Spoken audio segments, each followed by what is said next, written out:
দখলদার ইসরায়েল ও যুক্তরাষ্ট্র যৌথভাবে ইরানে হামলা চালিয়ে পুরো মধ্যপ্রাচ্যে আগুন জ্বালিয়ে দিয়েছে। গত ২৮ ফেব্রুয়ারির ওই আগ্রাসনের পর হাতের মুষ্টি ছেড়ে দিয়েছে তেহরানও। ঝাঁকে ঝাঁকে ক্ষেপণাস্ত্র ও ড্রোন ছুটছে উগ্র ইহুদিবাদী ভূখণ্ড ও উপসাগরীয় দেশগুলোয় মার্কিন স্বার্থ সংশ্লিষ্ট স্থাপনা লক্ষ্য করে।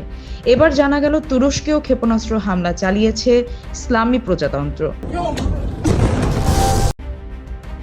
তুরস্কে সরাসরি মার্কিন সামরিক ঘাঁটি নেই, তবে দেশটিতে পশ্চিমা সামরিক জোট ন্যাটোর ঘাঁটি আছে। আঙ্কারা নিজেও এই জোটের সদস্য। এই কারণে সেখানে ন্যাটোর ঘাঁটি সহ বিভিন্ন স্থাপনা আছে এবং সেগুলো যৌথভাবে ব্যবহার করা হয়। এদিকে আঘাত আসতে পারে এমন সম্ভাব্য সব মার্কিন স্থাপনায় প্রতিশোধমূলক আক্রমণ করছে ইরান। এর অংশ হিসেবেই তুরস্কের উদ্দেশ্যে ক্ষেপণাস্ত্রটি ছোড়া হয়ে থাকতে পারে। আজ বুধবার তুরস্ক জানিয়েছে ইরান থেকে উৎক্ষেপণ করা একটি ব্যালিস্টিক মিসাইল আঙ্কারার দিকে আসছিল। সেটি তুরস্কের আকাশ সীমায় প্রবেশের আগেই ন্যাটোর আকাশ প্রতিরক্ষা ব্যবস্থা রুখে দিয়েছে।